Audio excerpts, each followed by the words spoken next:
I'll never forget the first time I saw how fast a neighborhood can turn on itself. It all started on what should have been a lazy summer afternoon, sun, beating down kids lounging around the tennis courts. The kind of ordinary scene that makes you think nothing bad could happen.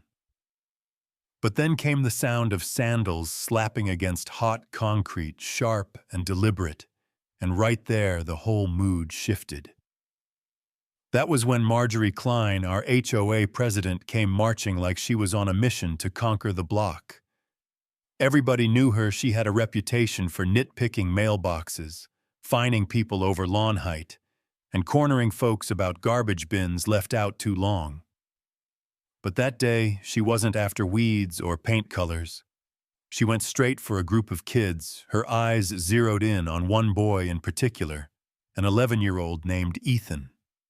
He was tall for his age, skinny baseball cap, turned backward, just sipping water and laughing with his friends. Marjorie didn't waste a second before snapping. "You don't belong here."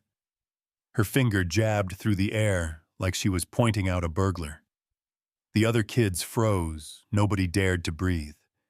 Ethan blinked clearly confused and said gently, "Ma'am, we're just sitting. We're not bothering anyone." That only poured gasoline on her temper.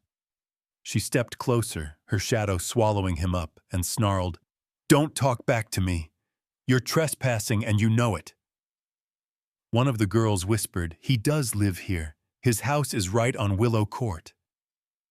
But Marjorie spun on her barking. "You hush," then turned back with her face twisted in a way that made the air heavy. "Get up before I call the cops." Ethan hesitated, trying to keep calm, slowly rising, like he thought it might diffuse her, when suddenly she grabbed his arm and yanked him hard. He stumbled back, sneaker sliding, his elbow scraping the asphalt. The sound of skin against pavement made every kid gasp.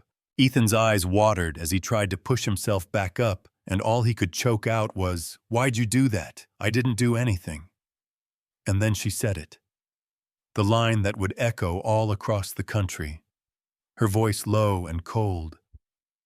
"Boys like you need to learn respect." That sentence cracked the day open like thunder.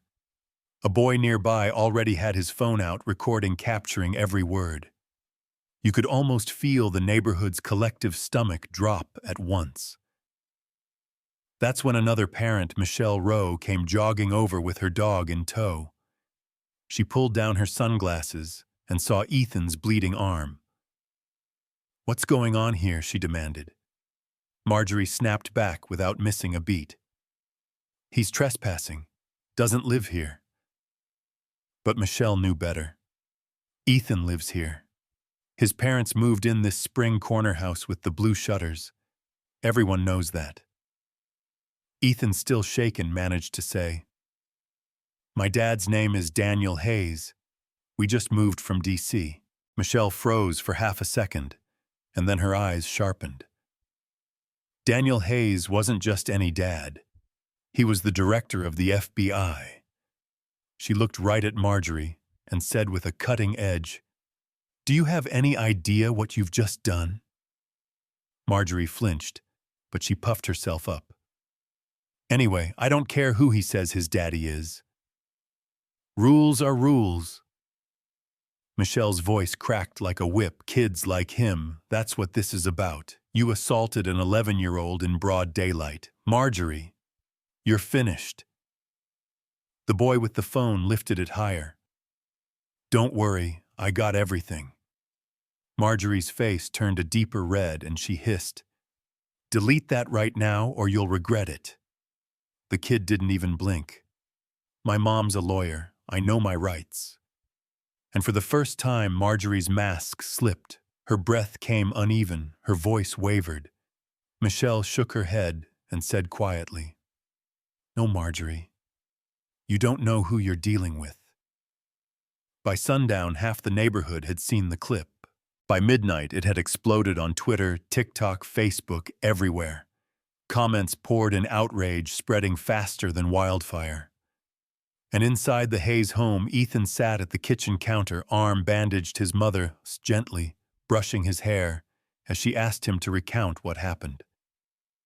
His father walked in tired from work, but immediately alert at the sight of the injury. Ethan whispered, "The lady from the HOA. She pushed me." Daniel's jaw tightened, his whole presence hardening, though his voice stayed calm. He crouched, rested a hand on his son's shoulder, and said, "You did nothing wrong, and you won't ever have to explain yourself to people like that. Not while I'm here." Out on her porch, Marjorie was still defiant, arms crossed, daring people to question her. Neighbors did. Patricia, who'd lived there for decades, shouted across the lawn, "You physically attacked a child. Do you realize how serious this is?" And Marjorie barked back. It was discipline. Somebody had to teach him. The word hung heavy in the humid air, neighbors pulling out phones again, murmuring with disbelief. The police rolled in before long, 2 squad cars, lights flashing. Marjorie tried to intercept them, spinning her story about trespassing kids and disrespect. But Michelle and the kids with the videos spoke up immediately. The officers didn't need long to figure out the truth. They went straight to the Hayes home, saw Ethan's scraped arm, watched the recordings, and came back out with their decision. Sergeant Hall said it firmly. "Mrs. Klein, you're being detained for questioning regarding the assault of a child." The crowd gasped. Marjorie shouted, "No, I'm the victim here," Patricia hollered back. "Not anymore, you're not." Phones captured every second as Marjorie was led to the squad car, her protests drowned by the sound of neighbors clapping. By the next morning, the story wasn't just neighborhood gossip, it was on every news channel. CNN ran the headline, "HOA President Caught on Camera Assaulting Child." Fox emphasized FBI Director's son at center of local scandal. And online, the hashtag #Justice for Ethan trended worldwide. Now here's the thing, Marjorie could have gone quiet. She could have stepped back, maybe shown an ounce of remorse. But arrogance makes people blind. She drafted a long Facebook post calling it all a misunderstanding, saying she acted only out of concern for safety. She even wrote, "Children must be taught respect." But within minutes, the comments section turned into a bonfire. "That's not discipline, that's assault. We all heard what you said. Step down." The harder she argued, the worse it got. Even her closest ally on the HOA board, Richard Collins, told her, flat out, "There's nothing to defend. You went too far." Meanwhile, county prosecutors announced formal charges: assault on a minor child, endangerment, and harassment. Reporters swarmed the courthouse. Parents who'd put up with years of Marjorie's petty fines and threats finally found their voices. Michelle stood outside telling cameras, "She doesn't speak for us anymore. She abused her power, and she crossed a line no one can excuse." Patricia added, "Enough is enough." Applause broke out from the crowd behind them. The HOA held an emergency meeting, the clubhouse packed shoulder to shoulder. Neighbors who never showed up before came out that night tired of years under Marjorie's thumb. She tried to defend herself, standing tall and sneering. "I acted in the best interest of this community. Without me, it falls apart."